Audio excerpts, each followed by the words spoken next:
We're just going to pretend that this ring light reflecting in those cicadas back there is actually like a crescent moon, you know, and it's all part of the theming and not just the fact that I didn't think about how that glass was going to reflect stuff. Yeah, you know. Oh well, we're going with it. Hello there, welcome back to the Closet Historian and back to my sewing room for another part of the cicada gown project. This is my 1880s, kind of like mid-1880s themed Victorian goth project that I've been working on here. Last week I showed you all how I made the mock-up, or made a full-on mock-up kind of multi-layer boned situation for the Truly Victorian tailed bodice pattern. Today I'll be taking that same pattern and modifying it to use for an evening, a dinner or reception gown bodice instead. Like I said last week, I knew I wasn't going to have time to fix the color fitting situation and really fit that day bodice the way I want to. I want to spend some time on it in time for Halloween, which is kind of my deadline for at least one version of this costume. So instead I'm going to be switching over and working on an evening bodice. The Victorians of course had a different style of dress, a different standard and expectation for dress for each time and activity of the day. So a dinner or reception bodice usually has a lower neckline than say a day bodice would have, but not as low as a ball gown or opera gown would have, and a dinner bodice was still expected to have at least a short, if not 3/4 length sleeve. So it's a little bit more covered up, but still works for evening, as opposed to like the ball gown and opera dress, which was considered full dress, almost like on the way up to court presentation dress, which is probably like the highest level of Victorian dress at the time. Under that would probably be like opera, and then ball gowns, and then under that is like dinner and reception gowns. So this is like the least formal of the evening wear, but not nearly the most formal of gowns possible. Now, because ball gown bodices are very similar and yet just have no sleeves really, they usually have like a very, very slight sleeve, if anything.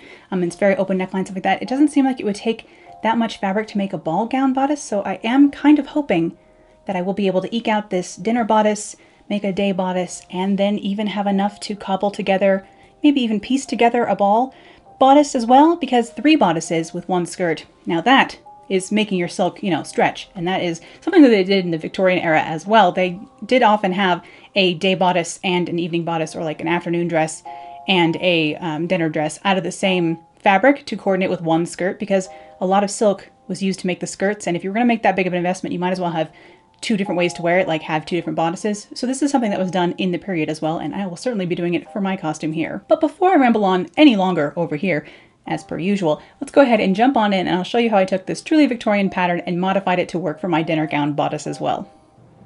Alright, here again is my Truly Victorian 1883 tail bodice mock-up from last time. This is the pattern as it comes right out of the package. I forget what size this is, F I think it was, but this is just made up exactly how the pattern is there, and I'm going to go ahead and modify this pattern into an evening bodice pattern. To do so, I'm going to slip on that little music note mock-up, the first mock-up I ever made, on top of this and draw in some of the style lines I want, the neckline and the front curve that I would like for the evening version of this bodice.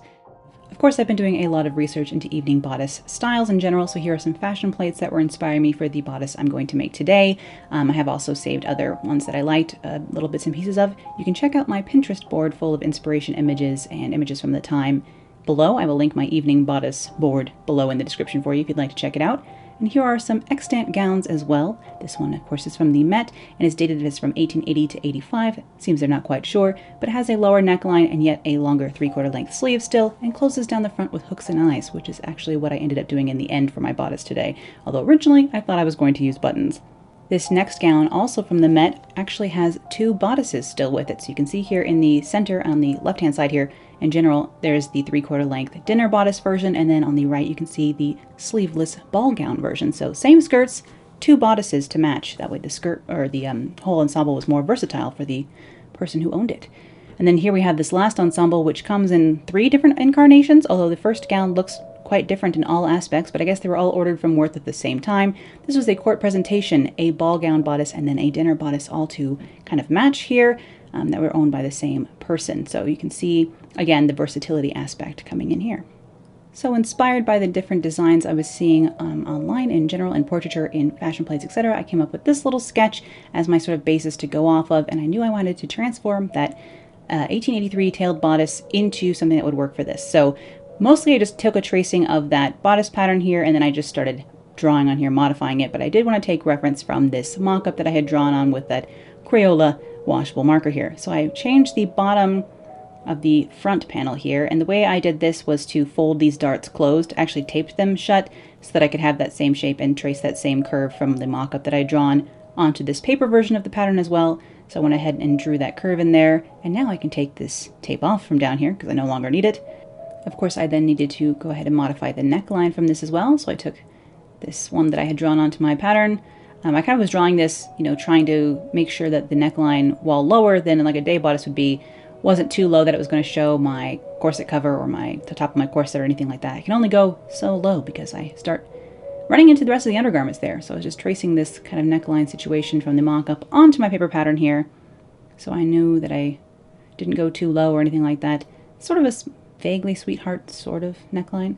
I didn't perfectly curve this or V it, but both options seemed like they were a thing. You could have a curved, rounded off neckline or a V-neck. I've seen both in my research here. I was considering separating this very front section into like a separate panel up here, but I decided in the end to just keep the darts, and then I would make this kind of front section out of trim as opposed to actually cutting the fabric in any sort of different way. I did dip this center front point down a little bit, but when I say a little bit, I mean like a ½ inch. I needed to come down like 3 inches or more. I needed to dramatize this a lot more, but something I will know for next time, And I just cut off the excess around the bottom here, and now I have a pointed front bodice instead. You will see it is not very dramatic in the end. I will go further next time. I don't know why after the mock-up I didn't decide to go further here, but lots of little decisions to make. Having a little bit of decision fatigue around here these days, after all this, for sure. Alright, so there's the bottom of that. Nicely curved. We can work on the neckline some more. Of course, I needed to add seam allowance to all this because I kind of drew on to the mock-up where I wanted the neckline and like strap to finish. So I didn't want to, mess that up by taking seam allowance away. I had to add it. So I've just added seam allowance along that top area there. It will eventually be finished with bias.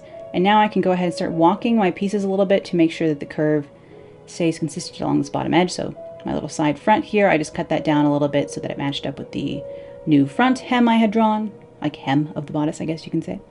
And then here on the backs, again, I'm kind of walking that seam, figuring out where this needs to land, and sketching that in. So just doing that here. And then the back, I'm transferring, I'm kind of taking off all this excess from the back pleats, the tail section on this bodice pattern that's normally there, and just transforming it into little points. Almost like how I've made my vests before, or like a swallowtail jacket kind of style situation where they just have these little flared points, kind of Batwing-ish or Halloween-ish, coming down from the back section as opposed to doing the pleated situation that is on this pattern to start with. So I was hoping this would work, and I was just going to be testing it out on the mock-up. I originally was going to do something else for the back, but I switched over to this little pointy situation, and I made a couple of changes to the points later on after making a mock-up because I realized just how annoying it was going to be to have them all separate and open. So I ended up sewing some of them together along the side seams since I noticed I had room. And then here for the sleeves, of course I had that problem last time where my elbow of the sleeve was in a different place than the Truly Victorian pattern had it. So I just raised the elbow up. You can see me here, I'm just drawing a new crook of the elbow a little bit higher than the pattern originally had it. So that's kind of what I'm doing here, and just easing that into the curve. So I'm just moving the elbow up a little bit here because it was just too low for me. So I just cut both pattern, the inner and the outer sleeve at the same time there, so that it would have a curve that matched up. Obviously I need to cut the hem off of this. I did just trace this quote-unquote 3/4 sleeve hem suggestion from the Truly Victorian pattern itself because they do have a cut here for 3/4 sleeve situation. You can see me here just cutting up this little angled area and overlapping the top of the sleeve as well, just to take out a small bit of the fullness of this sleeve along the center of the sleeve as well. So I'm just almost taking a little dart out of the center of it, but it is crooked at the bottom because the arm of the sleeve is so angled towards the front. It's interesting, you have to hold yourself a different way when wearing a bodice like this. And then of course I had to change the back neckline as well, especially because it needed to match up with the front, so I just cut a little bit away and kind of did a slight V but still very high in the back for this. And this was my first version of my evening bodice pattern here. Of course, I still needed to add a 1/2 inch along the very front of my pattern so that it would have room to close, as I had learned in my last muslin that I didn't actually have enough room here to add buttons and buttonholes along the front, because I was still intending at this point to add buttons down the front of this bodice, which was a thing done on dinner bodices for sure, or even evening bodices sometimes had buttons down the front, often covered matching buttons, which I don't have in stock, but whatever. I was going to do buttons, so I wanted to make sure I had room for those, so I added this full 1/2 inch here to see how that would go. Worst case scenario, I had to pin this mock-up again and then add more in the future. But you know, here I am, cutting this all out of a layer of muslin, the same muslin I was using last time, so it's a bit thicker. And I was going to go ahead and make a full mock-up of this evening version as well. The only thing I did differently for this mock-up as opposed to the one from last week was that I didn't actually put boning in this one, just because I wanted to save the boning and the time, honestly. So sorry about that. But, you know, we have to save little bits of time somewhere. And I knew it was going to fit similarly with and without boning. It was just going to be a little bit smaller once I put the boning in, because the boning does take up space in the circumference around your body. So however this finished fitting, I knew with boning it was going to be a tiny bit tighter, so I had to keep that in mind. And then for the fashion fabric, the outer fabric of this mock-up, I happened to just use some black voile I had laying around, just for a little bit of contrast so I could see what I was doing. And because this was a little bit thinner, and I knew 2 layers of that muslin came out quite thick, so I wanted to have something that was a little bit more like the thinness or like the texture of the taffeta that I would be using for the actual evening bodice. So I went ahead and used this thinner, crisp cotton voile that I had laying around. For this, I did just flatline again using the serger, because I'm not going to be hand flatlining or hand basting the layers for mock-ups. Can't do it. So I'm just serging all the raw edges of those pieces together, just like I did last week. Basically flatlining all the pieces of the bodice together using the serger.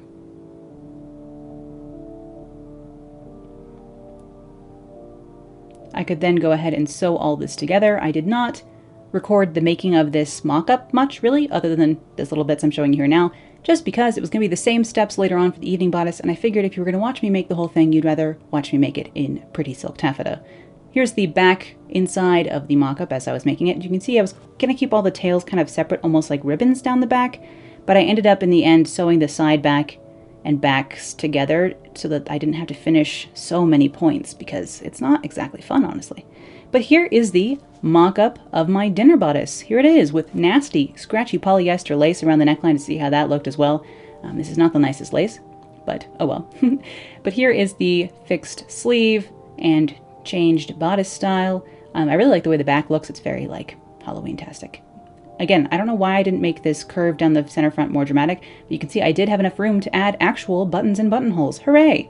I did actually sew 15 or 16 little tiny buttonholes down the front of this, but I did use my modern machine to do that instead of doing hand ones, because again, no hand working on muslins, come on now.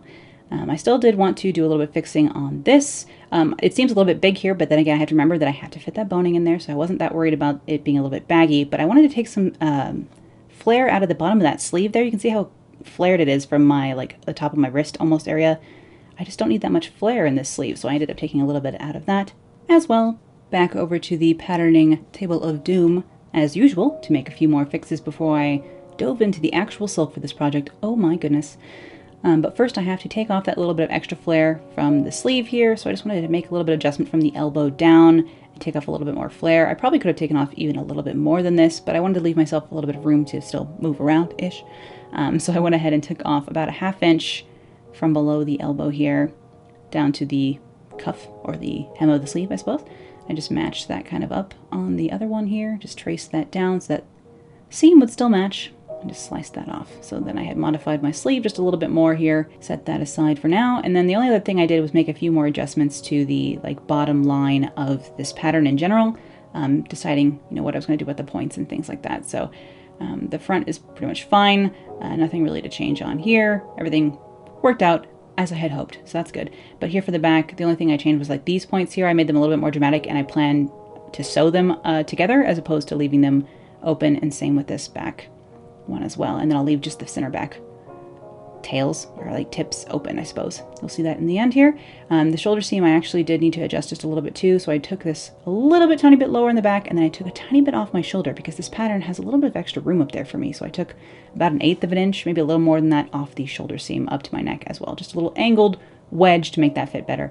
Again, I was going to use like tailless or pointless versions of the back patterns, the side back and center back, to cut the inner linings because we don't need all that tail action underneath the waist on those.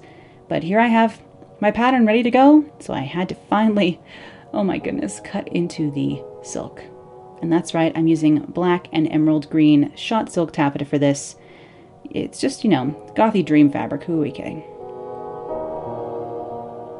So here I am lining up my pieces onto the taffeta and pinning them in place. I don't have pattern weights, and I just feel like I couldn't be as precise with those. I don't trust myself enough. I am lining up these with the grain line of the fabric as well, and this fabric is folded. So where my hands are right now actually is along the folded fabric, but none of these pieces actually need to be cut on the fold, but they do need to be cut on grain. So I'm pinning those all really close to the edge so that where the pins are going through the fabric right now, even to pin them to the paper, that eventually will be in the seam allowance. So if any of these pins were to leave a mark, it wouldn't be seen because it's within the seam allowance. And then I cut all this out with a brand new pair of sewing scissors in this nice oil slick color, so I knew they would be sharp and wouldn't snag anything. Now I did go ahead and test 2 different ways of basting and flatlining these pieces together with the cotton muslin I was using for interlining, and I serged one of them and I hand basted the other. Now the reason I didn't go with serging wasn't because of any puckering or anything, but because my threads on my serger created like a very thick seam finish, so it was very nice. But you can see here, once I fold it over, you can see that finish through the fabric, whereas over here on hand basting, of course, it's nice and thin and not a problem. So I went ahead and decided that I was going to have to hand baste all this interlining and fashion fabric together. So hooray! The serging worked just fine. It didn't pull or anything. It just created too thick of a seam finish underneath. So I knew when I, you know, folded my, or pressed my seams open, that that serging would be seen texture-wise through the rest of the bodice, so I didn't want to do that. So here I am. Everything, again, I'm trying to pin within the seam allowance here. These are ultra fine, like silky pins that I bought especially for this project, so they haven't been used on anything else before, so that they wouldn't snag anything. And here I am just using some white cotton thread on actually a beading needle, because I bought some new needles, like French needles, I think they are, or Swiss or something. Nice needles. I bought new nice needles, and they were just so thick that I would rather use something like really fine and thin, so I ended up using a beading needle for a lot of this project. But that's what I'm using here to go ahead with some cotton thread. I'm taking a back stitch at the top here, or every time I start a new thread, I'm taking a back stitch as opposed to tying a knot in the end of my thread, just to keep everything as flat as possible. But I'm just going around all my pieces. What you can't see here is that there's a layer of black muslin underneath this, so I'm flatlining the silk taffeta and the muslin together all along each edge with this white cotton thread. And yes, it did take rather a long time to do all this. So here are all of my pieces flatlined and basted around the edges together with that nice white cotton thread. And then for the center fronts here, because I still thought I was going to do buttons down the fronts, I might have done this differently if I had known I was going to switch to hooks and eyes, but at this time, in the distant past of a couple of days ago, I didn't know that. So I sewed my, for the fronts of this, I sewed the center fronts of the interlining and fashion fabric together so that I could make those a nice finished area, and then I would flat line the rest of this. But here I am sewing the fronts together along the center front. My machine is shaking terribly here, and it's making the camera shake, so I apologize for that. Then I can come over here and, of course, put clips along that front curve here. You can see here the green cotton thread I have loaded on my machine. Well, you can barely see. If you're looking very closely, you can see here I'm using a dark green cotton thread on the machine to sew this project, by the way.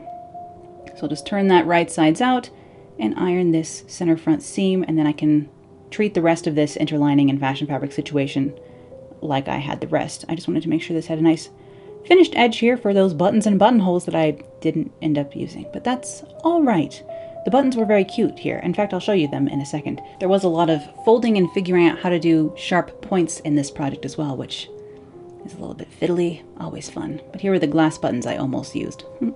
Then I just pinned the rest of this together again within the seam allowances and went ahead and basted things. I basted the shoulder seam, the side seam, and then I ended up doing the arm side as well, just because I didn't want that to shift around.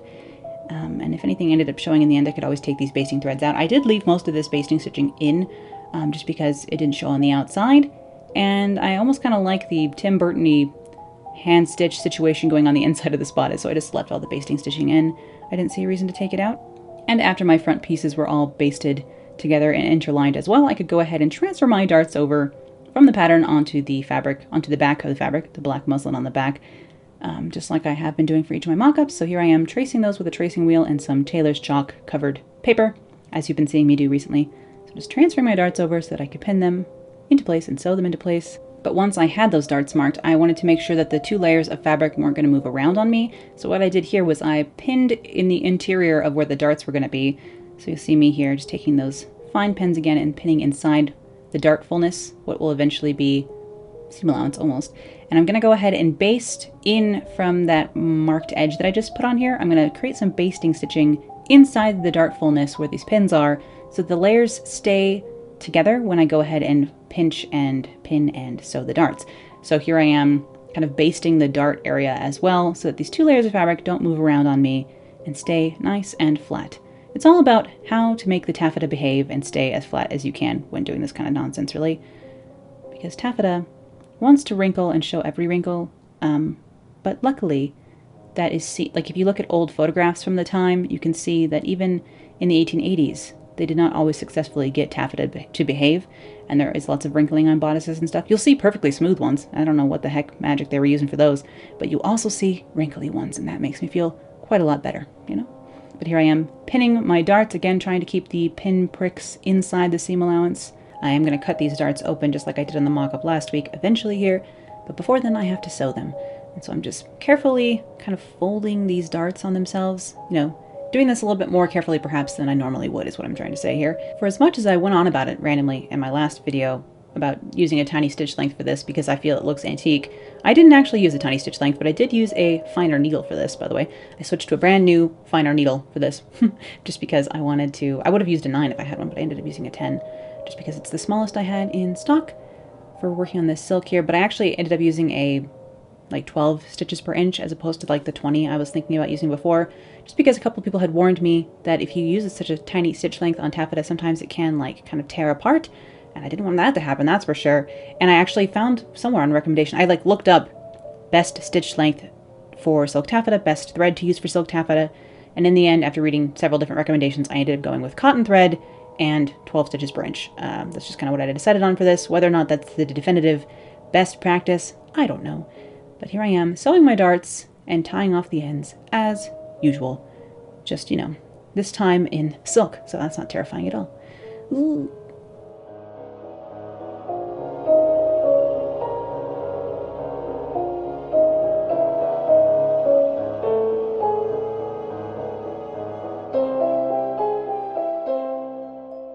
So here I am just slicing that dart fullness open into seam allowance here. Again, like I said last week, you can, of course, cut the pattern to have this as an open area to start with and then sew it together like a seam as opposed to a dart, but I think it's easier and less fiddly to do it this way for sure, especially when working with 2 layers like this, when it's flatlined like this.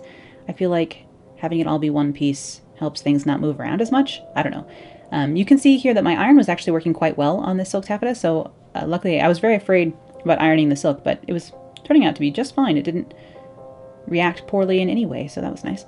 I do have a brand new iron down here though, which is much nicer than my little 1099 flimsy one that I had before, so that was helping with this project. I'm just really glad and happy to have that. About as soon as I started needing to be able to iron for this, I actually ended up getting this new iron, so that was nice. It was a surprise from my dad, who said that I shouldn't have to deal with my other iron leaking onto my silk project, so thank you, Dad, for that early Christmas present.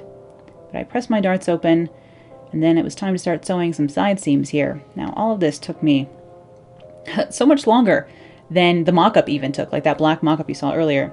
I made that in maybe 8 or 10 hours total, but between the hand basting going on, and then I'm about to go ahead and finish all these seams by hand as well after I sew them, this all took me, you know, quite a bit longer than the other mock-ups have been taking me, of course, because I was taking my time and trying to be careful. And after I sewed each seam, I went ahead and hand whip stitched all the raw edges on the inside. So that's what I'm about to do here with more of that cotton thread. Also, a little bit of the corner of my pajama there, so enjoy that. Old Navy flannel pajamas from several years ago situation. super glam always here in the sewing room. Star Wars t-shirts and flannel pajamas. That's unfortunately my unglam sewing uniform here. One day I'll make like house dresses and I can be cute all the time, but it is not this day. This day we pajama. But here I am whip stitching my seam allowance here. Again, not tying a knot at the end of my thread, just doing some back stitches or something to secure it.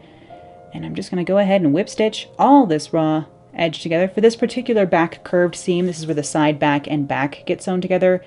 I stitched that and then I cut at the waist.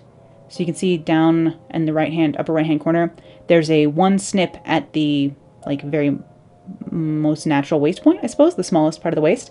And I put a clip in there, and from below that, the little pointy tails are pressed open, but the rest of this is all pressed just down together, and I whip stitched this back seam together as well too. So down here in this uninterlined portion, I pressed the seam open, but above that, into the actual portion of the seam, I went ahead and pressed them together for this back one. I did see that on some extant examples of the bodices I was studying, and I just wanted to avoid putting clips on my curves as much as possible, although we all know how much I love clipping a curve. In this, when I had to hand baste them and hand finish them, I was more worried about there being like tearing in the silk if I cut into it too much, so I was trying to avoid as many cuts as possible. I knew I had to make a few, but I didn't want to make any more than necessary. But in general, it was a lot of sewing each seam together and then immediately taking them over here to my desk, where you can see the edge of my Bambi coffee cup and my keyboard here, and hand whip stitching these. I've seen people fell them down before, but actually I saw in most of the extant bodices I was studying, it looked like they were more often they were just whip stitched, if not bound in silk binding, but I wasn't about to do that. But it seemed that they were actually just whip stitched, but not down to the interlining. I'm sure it was done both ways, but it seemed to just be whip stitched around the raw edges more often. So that is what I went ahead and did with these. And again, I don't know, I just felt like using a cotton thread for this made sense because so far, all of this is natural materials. That will eventually change, but for now, it's cotton interlining. It's 100% silk taffeta on the outside, so I was keeping with that. I had used cotton thread to sew the seam, and here I am using cotton thread to bind the raw edge of the seam as well. So it was a lot of this, and clearly, my posture was incorrect while doing this, because after I had already hand basted all the pieces together, which took a while, obviously, and then I hand whip stitched each and every seam that I did as well, like this, my posture and my positioning for this was terrible, because after this couple of days of doing this work, my shoulders and my back and my neck are still absolutely shattered, wrecked, completely broken. If we were not in a plague, I would literally go figure out a way to get a massage, even though I've never had one before, because I have like burning, aching pain in my shoulders after doing all this hand sewing. Clearly, the way I sit is not conducive to doing this much hand sewing work, and I have failed myself on that front for sure. Here I am, having sewn the side to the side back here. You can see me just clipping that seam and pressing it open. And then I will go ahead and whip stitch each side of this seam. So those back seams there, I press them down together towards the back and whip stitch them together. But for these other seams like this, where I press them open, I went ahead and whip stitched each side of the seam. So all the raw edges were encased, of course. Because the whole idea here is to keep this taffeta and the muslin as well from fraying. So each time I sewed a seam, I basically came back over here and had to whip stitch it. Yes, I did have to find something to binge in the background of this, and in fact, I watched the entire Chateau Diaries vlog again. If you've never seen the Chateau Diaries, it's an excellent series here on YouTube of daily life from a French chateau, and you should check it out. It's great. Very wholesome, very like heartwarming in this time, just to know that there are just nice people, I don't know, feeding their chickens and gardening and having parties in rural France. I mean, they're not doing it currently either, because France is also on lockdown again, so I'm sure that's nice for them. Back to our favorite, most epic of angles over here on the machine.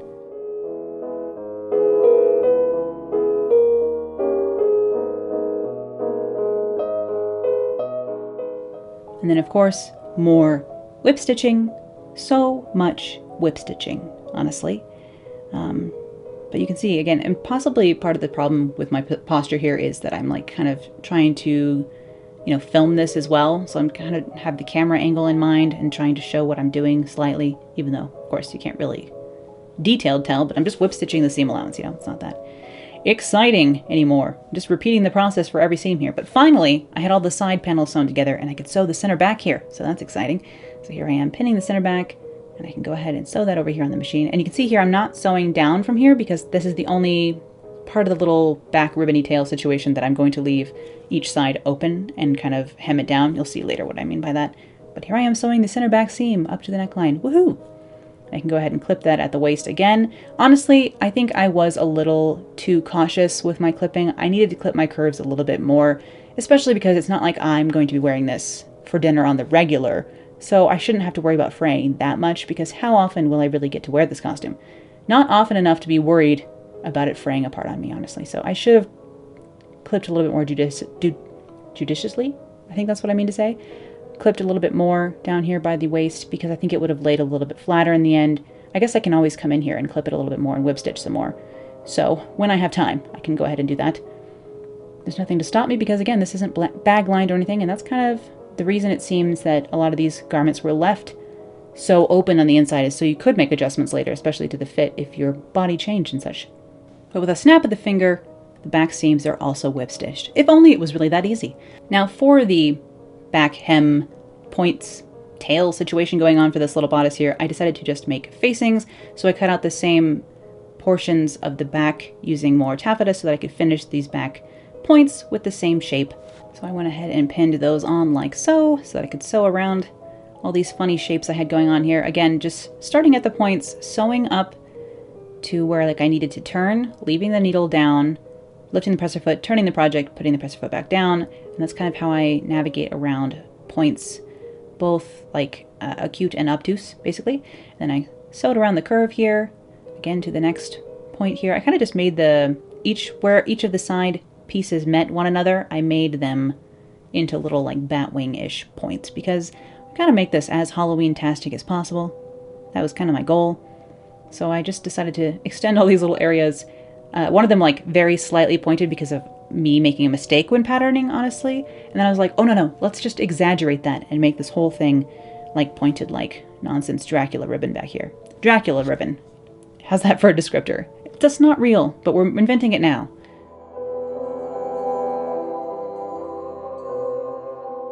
Then I finally had to decide exactly what I wanted to do for finishing the seams in the sleeves. Again, for some reason I was like thinking as if I were an actual Victorian woman who was going to wear this all the time. I was like, oh, if I whip stitch this, my sleeves are going to receive the most friction of all. Like, surely that won't be enough. So I was trying to decide what to do to finish these seams. Again, it probably would have been fine if I whip stitched them, but I decided to use rayon seam binding on them. Of course, the Victorians didn't have rayon seam binding, but they did seem to have something quite similar. In a lot of the extant examples I've been studying, it seems like they have binding just like this, but it's probably made of silk instead, I assume. So I'm using rayon because that's what I have. It should be fine. The first man-made material being introduced into this costume right now. So far I've been using cotton, silk for both the fabrics and the threads, but here we are introducing some rayon. The beginning of the end, honestly. But here I am sewing on that rayon seam binding to protect those raw edges of each side of each of the sleeve seams. So there's, you know, to sew the outer and inner sleeves together, there are 2 seams, and therefore 4 pieces of rayon seam binding for each sleeve here. And then I had to make a decision on what I wanted to do for the boning for this project. I had spring steel sitting around, I had ordered boning from Burnley and Towbridge, which is like this faux whalebone stuff, and then I had that stuff from Mood that I was complaining about last time. But actually, I ended up using that same boning again, because of these 3 options, it was the most flexible and was also already in a casing, which was going to save me time, which was a concern for this costume. I am kind of on a deadline as well, and so I was going to have to make boning casings for either of the other options. I didn't really want to use steel, because steel, while accurate for corsetry, is not accurate for working inside of bodices. There was, you know, whalebone or feather quills were used most often.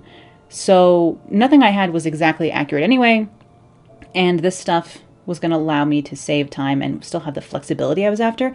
The faux whalebone from Burnley and Towbridge is actually a lot thicker and like stiffer than I thought it was going to be, which must be how it's supposed to be, but it just wasn't what I was expecting, and I wanted something with a little bit more flexibility personally.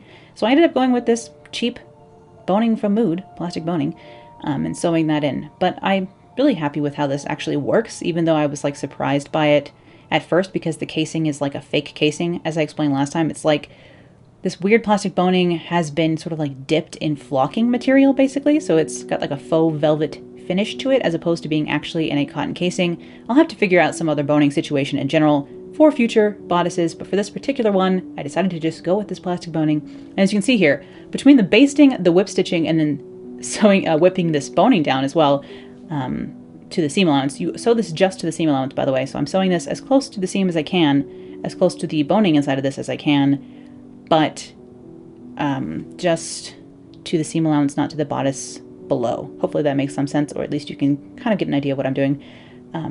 But I'll have to figure out some other boning situation for the future bodices in this. I don't know exactly what I want to do. If I want to use the thicker faux whalebone, if I want to use flat steels, I just don't know at this time. But for this project, this one worked out just fine. So that's what I ended up using. And again, between all this white stitching in here, I was going to say, it looks very Frankenstein's monster in here, which works for our Halloween project in general. I was showing this bodice to my dad, and I was saying, every white stitch you see, I did by hand. And he was starting to understand why this was taking me so long. I was just going to use some self-bias to finish the rest of the front edges, by the way. This is mostly the front piece here. The rest has that facing down the back, but to finish the bottom edge of this, I'm just going to cut off any excess and finish it with some bias made out of the same silk taffeta, which, by the way, is a gorgeous color, is it not? This color is called Alphaba. It was from Silk Baron. They are currently out of stock of it, but I hope they get more stock in the future because I'd like to buy some more to do additional things for this project, possibly in the future, because I would like to make like a sort of like a detachable train that I could add on to my skirt to wear with this evening bodice, to wear if I get to make a ball bodice, to kind of transform this, because my skirts I'm going to make just skim the floor, which is kind of how dresses that were made to be worn inside the home were done. Like, of course, like a walking skirt, for example, is shorter because it's meant to be worn out on the street where who knows what you would encounter in the Victorian times. But for things that were made to be worn inside, they usually were either just brushing the floor or had a train of some kind. So especially for ball gowns and opera things, they usually actually had trains. So I was hoping that this fabric comes back into stock next year if they get another run of it. And hopefully the dye lots won't be too dissimilar and I can make a detachable train to wear with this when I want in the future. For all those balls I go to, you know? I've never been to a ball, but at least now I'll have a bodice to wear in case I do get invited to a ball, you know? So I can go ahead and sew that bias on. I was just pinning it to the outside, of course, right sides together here. I'm just going to sew that along the front curve here, and then I can turn it to the inside and hand stitch it down inside. And to do that, I will be stitching it to just the interlining. So I have everything folded, my point finished off here in the center front, everything folded onto the inside, flush along the edge. I'd love to do this with piping sometime, but I don't actually know how to use piping. I've never done it before, so something I'll have to learn. But then I'm kind of whip stitching the very front edge of this down, and then I will be stitching this bias binding edge to just the interlining so that no stitching shows on the front, and that is how I will hem the very front curve of this whole bodice.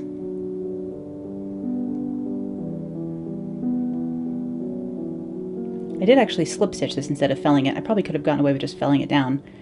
Probably would have been more accurate, but I slip stitched it so it's very nice and clean in there for some reason. And then I started thinking about how I wanted to trim the sleeves, and although this is more of an 18th century thing to have like pinked and pleated trims, I did see that one dress that was pink and blue from the start. Again, the links to the fashion plates will be below, but it had pleated trims, but I kind of felt free to do whatever I wanted, especially when it comes to trimming on this situation, because some gowns, while were very, very simple, and like the simplicity of it was what was super chic about them, and then some gowns were like absolutely covered in embellishment, so I felt like I could go anywhere in between all these things. So I was just pleating this down quickly to use as trim on the cuffs of the sleeves, and then of course I was making more bias tape to actually hem the sleeves themselves here, because the sleeves are finished with bias tape. That's what Truly Victorian, the pattern instructions say to do for the original pattern of this, and then also what it seems was going on in many extant examples as well. And then I was also going to use bias to finish the neckline, so here I'm ironing to double fold to finish the neckline as well. Alright. So I'm just going to go ahead and, again, attach bias to the outside, right sides together here. I will sew this down, turn it to the inside, and again, hand stitch it down on the inside to just the interlining so that no stitches are seen on the outside once again. I actually have an update on the bug situation from last time, because I know you're all super curious about the insect situation. I have received my dried butterflies in the mail and a little like a special foam board for pinning them, and I have insect pins here, so when I'm done making this gown I can go ahead and take a small break, a small entomological break and pin some butterflies. I will have to rehydrate them before I can pin them. So it's going to be a whole biological experiment going on in here. Haven't done anything like that in a very long time, or ever. I had to dissect a frog in 7th grade, but that's, you know, the closest I got to taxidermy in my life. And I don't think I would ever do actual taxidermy because I would be far too grossed out. But bugs, however, for some reason, I'm considering working with butterflies and moths. No other bugs. Other bugs still scare me quite a lot, by the way. Even like beetles. As long as beetles are like smaller than ½ inch. No, even then, because there's usually more than one, it's a no-go for me. But butterflies and moths are reasonable. Here I am putting some gathering stitching into my sleeve caps, by the way. Back from our bug talk as usual. What is with this project? But I'm just putting my gathering into the top of my sleeve caps, tying off one end, gathering it down so it will fit in. You finish the sleeve cuff itself before you put the sleeves into the bodice, and you want to finish the boning and everything else you have to do to the bodice before you put the sleeves in. It's just easier that way. But here I am pinning my sleeves into place. This sleeve does seem a little bit big for this armhole. Just like in this under area here, I really have to pin it a couple of times and ease it in, which is kind of annoying, but I mean, it works in the end, I guess, so. Ugh. But of course, setting in sleeves is one of the more annoying bits. Who are we kidding? That's not a surprise. And yes, I am sewing over these ultra fine pins. Again, if you're new here, hi, I sew over my pins, as I say every time. Try and say it every video because I always get people like, oh my God, what are you doing? And it's like, yes, I know. It's one of my worst sewing habits, sewing over my pins. That's why I use ultra fine pins, so that it doesn't ever give me any trouble. And then of course here my sleeves are in, but I'm whip stitching that raw seam allowance again. So I did go ahead and do that as well. And then I can finally finish my neckline with the self bias. So I'm pinning that onto the outside edge here. So I can go ahead and finish the neckline as well. I kind of wish I had used only one inch. This is again, just my standard double fold width bias tape that I make, which is 2 inches. And I kind of wish I had cut this at 1 inch because I ended up folding it over twice on the inside. You'll see what I mean in a minute. So it's a little bit thicker, which just wasn't necessary. But to get around some of these curves, it needed to be thinner. So I should have just cut this 1 inch wide. It's 2 inches. So I had to double fold it on the inside. You'll see what I mean in a minute. But I wish I had cut it at 1 inch. So again, another moment where I have learned a thing while making this, which is good, you know? If you're not learning as you go, then what is the point after all? And definitely costuming is quite the learning curve for me. I'm enjoying it, other than the fact that I've, completely destroyed my back, as I said. So I think I would enjoy it more on a more leisurely timeline. I am my own boss here at the Closet Historian. However, I am, kind of not very good at giving myself enough time to finish things. So something to adjust for the future, just to know that costuming is going to take a long time. So I need to plan in more time if I'm going to do these more involved projects. It's not like a 50s dress where I can make it in a day, because wow, no, not so much. And here I am. I've decided to sew hooks and eyes down the fronts of this instead, which means that I wasn't exactly prepped here at the center front, being all finished and nice to do so. Now I can't really just sew these hooks through only the interlining because that will pull very funny when trying to fasten these down the center front. So I had to sew them through both layers. Luckily, I knew this whole thing was going to be covered by trim, so I just went ahead and sewed them on, knowing it would be covered by a leafy trim in a minute. And in fact, here is some more leafy trim that I went ahead and hand beaded some berries onto that I'm attaching to the back at the top where the V kind of neckline is at the back. So I went ahead and pinned on this lace applique that I had beaded, and then I went ahead and stitched this all on by hand using beads and sequins where needed. Well, where I felt they were needed at least. But at this point in general, it was time to embellish the whole thing. After I had stitched that bias tape down on the inside for the neckline, it was just embellishment time. And so here I am embellishing away, and I did quite a lot of embellishment on this in general.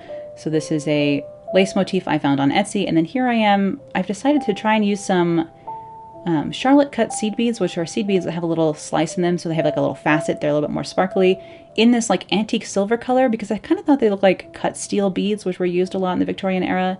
And I wanted to create a little spider web here because, although this is the cicada gown, we're already adding bat wing inspired details and might as well add a spider web as well. It's just all the Halloween things. It's the dream gothy gown, Gothic Victorian vampire dress that I've been dreaming about pretty much my whole life. So, might as well just add a spider web or two as well. So here I am beading that little guy. And then I decided to cut some of these large shell-shaped sequins apart to create a little cicada to put on the back. So I cut a few of those down into the shapes I needed to create a little cicada on the back of this as well. So you'll see that in the end here. And then it was time to stitch down all the leaf trim on the front as well. So here I am threading a needle with some black silk thread. For most of the embellishments, I sewed them on with black silk thread. And again, to sew down the motifs, I used like a regular sewing needle, a new one. But then to do a lot of the beadwork, I had to use a beading needle. So very fine, very bendy needle to do most of this. But just, you know, stitching all this trim down, kind of whip stitching it down or felling it down around the edges, and then stitching things down with beads where appropriate as well.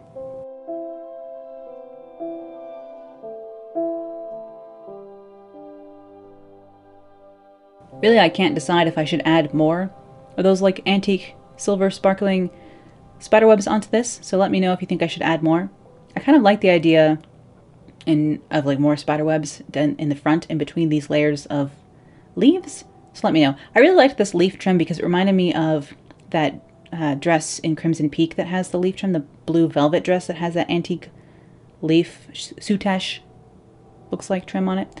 It would be really fun to do a gown like this, and again, like I need more ideas in my life of projects that I don't have time for or money for, to do a gown like this with like leafy trim, but to actually use like acrylic paint to age the trim to make it look more broken down, like almost doing like a steampunky kind of rusted broken down dress, but like in different layers of silk. I think it would be really fun, but I don't have time to think about that now. Here I am sewing some lace down to the sleeve cuffs, and then I will put my pleated trim on over that as well. I had bought some antique silk lace to trim the cuffs and the neckline of this bodice originally, but I think I might save it for the ball gown bodice. It doesn't drape very nicely, even though it's silk, possibly because it's like stiff and, you know, crisp from age. I don't know. I don't know if it's possible to wash it or anything, but it almost feels starched, and it wasn't hanging right for this particular bodice, so I went ahead and used this other lace instead. And here I am sewing the pleated trim down onto the cuffs. To sew this down, I was, instead of leaving stitches on the outside, I was using beads. So every time I had to make a stitch into this, I picked up a glass bead so that it had just a little bit of bling going on here. And you can see I folded the corners of each of these pleats down on one side, on the unpinked side. Also, the unpinked side of this has like a little bit of a black frayed edging, and that's because I tore the fabric. You can actually put like a little snip into silk taffeta and tear along that snip. It feels terrifying, but it will actually rip along the straight grain. And so that's the other edge of that pleating. One side is pinked and the other side is torn to give those two different finishes. And then to finish off the front of this guy, I took this little tiny cotton lace edging that I really quite like this edging. This one's from Mood Fabrics. I kind of want to get some more. And then a few last of the leaves that I had just to finish off that top front neckline portion. And then the last step for this was to add in a waist tape here. So here I am cutting a piece of Petersham actually, and just folding that to find the center and just putting it at the back center waist and stitching that roughly down. You'll see on a lot of examples that's how it is. A lot of times this ribbon inside of here, the waist stay or waist tape, is printed with the label of the dressmaker or is woven with the label of the dressmaker. So I went ahead and put in one of my Closet Historian labels in here as well. Now, again, I said last step, and it kind of is the last step. By the way, here's McConnell the owl here, still watching over me here in the sewing room. But I said that was the last step, but really I had actually started making all of this last Thursday when I decided to take time off by hand beading one last embellishment for this particular bodice. And that was to make a hand beaded cicada brooch to wear with this along the neckline. You can see it there in my sketch, pinned just above the bust, this little cicada friend here that I wanted to make. So this here is a real cicada framed under glass, but I'm about to make a cicada out of glass beads that is. So to do so, I took a little paper cutout shaped like a cicada and traced that onto some black felt. This is actually a wool blend felt, a wool and rayon blended felt. It's hard to find 100% wool felt that isn't, you know, going to cost you a bajillion dollars. So this is some wool felt I had in my like hat making box, and I cut out 2 of these little cicada shapes in this wool. I actually traced this on here with a white gel pen, by the way. It was what I found easiest to trace that shape onto the wool. So then I took that over onto the beading mat over at my desk. I used more of those big shell-shaped sequins to create the kind of body sections of this guy. And then I used all different kinds of glass beads to bead the entire thing. Bead and sequin, I guess. I just chose all black. I was thinking about adding some other colors or maybe some iridescent sequins. You can see me getting the iridescent ones out now. But I put them all away and just used all black for that very like morning jet look. That was kind of the look I was after, and that was the style of beads I had used, or I was about to use, on the rest of the bodice, so I wanted to go ahead and keep that all consistent. But just using a bunch of actually just regular all-purpose polyester thread, stitching through this felt with a beading needle again, I stitched on all of the sequins and stuff. I didn't record the full process of this because it took me many, many hours. It probably took me 6 or 8 hours to make this cicada embellishment. So I didn't record the full process of this. I wish my camera would record in more than 20-minute sections. I don't have a camera that can do time lapses properly, so there's no way for me to set that kind of thing up. Hopefully maybe in the future I can figure out how to do that, because I'd love to do a full time lapse of making something like this. If making a little critter like this is something you would like to see from me, do let me know, in more detail that is, because really, I mean, honestly, all I was doing is just kind of deciding on the fly as I went what I wanted to do and which beads I wanted to put where. I'm just stitching them on through this felt. The back of it, of course, is covered in stitches, but, you know, just making my way through my different black bead collection here and sewing them all onto this little guy. While I was making this, I was actually listening to a long, online documentary about the history of the Haunted Mansion ride at Disneyland. So, if you're wondering what I was listening to while I sat here and beaded this for hours on end, that was what I was listening to that time. Lots of different things going on down here in the sewing room. I was going to listen to an audiobook of Dracula, but in the end I didn't really like the voice actor for that particular free version of Dracula I had found on YouTube, so I switched over to something else. And then after I had the whole thing beaded, my goodness, hours later, here he is in all its beaded glory, very sparkly, just like how I wanted. So the back of this, it's quite flimsy, and of course it's quite heavy now with all those beads on there, so I wanted to give it a nice firm foundation. So I took a piece of hat canvas, or buckram, which is like stiffened cotton netting, and then I took a piece of wire that I had as well. So I was going to sandwich that in between the two layers of felt so that it had a little bit more stability, and even with that wire in there, a little bit of posability, so I could curve it towards my body or away, curve the wings up if I wanted to. So I first sewed that ribbon down to the hat canvas here. That way I would have like a very stable base to put in between the two layers to give it some stability to help support the weight of all those beads, because of course glass is heavy, you know. So now that I have that all together, I can go ahead and sandwich all my pieces together, all the layers, and then I just whip stitched around the edge of this to hold everything in place. And because the felt is so nice and fuzzy, those stitches got quite lost in there, and it worked out quite well actually. And because this was so time intensive and I really liked the way it came out, I decided instead of sewing this to the gown or to the bodice itself, I would make this something separate that I could wear separately from this gown if I wanted to wear it like as a brooch on the daily if I wanted to. So I actually ended up sewing a big, huge safety pin to the back of this so I could pin it onto anything I want. So now I can wear this with my 1940s suits or with my Victorian costuming, whichever I want to wear it with in the end. I actually ended up adding, you can see those feathers underneath my hand over there, these little wispy feathers as antenna for this as well, just as a fun fantasy element. Cicada actually have very, very tiny antenna, but I added these fun feather ones just for a final flourish. And with that, my evening bodice, my dinner bodice, was done.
And here is my finished evening bodice. I'm quite happy with how this came out. Of course, there are little tiny things I would like to fix, and more importantly, there are lessons I learned along the way. For example, that my posture while hand sewing is not sustainable and will not work for future projects of this kind. I will have to figure out a better way where I don't like hunch over and become like a claw woman. Even just doing this pose now hurts because of how much I've been doing this over the past several days. So several hours of hand sewing a day in my little crunched up, can't sit properly position. Turns out not good for my back. So I don't know how, now that I'm in pain, I plan on going ahead and making these skirts for this costume in the next couple of days, but that is still the plan somehow, even if it's a wild and rather optimistic one. I hope you all enjoyed seeing some of how this evening bodice came together. Let me know if you have any questions I can answer for you in the comments below, or if you have any special tips on working with silk taffeta. Blech, I can't speak anymore. Leave those in the comments for me, because this fabric is in some ways easy to work with, but also like hard to get a perfectly smooth result. In fact, you can see in period photos, photos from the time, that they didn't get perfectly smooth results either, and so that does make me feel a little bit better. But thank you all as always for watching this video today, and thank you especially to my patrons who have made this project possible and support me and my work. Thank you so much for doing that. I could not do any of the things I do without you, so thank you. I will see you all again soon for the skirts for this costume and of course more vintage fashion. See you then. Bye.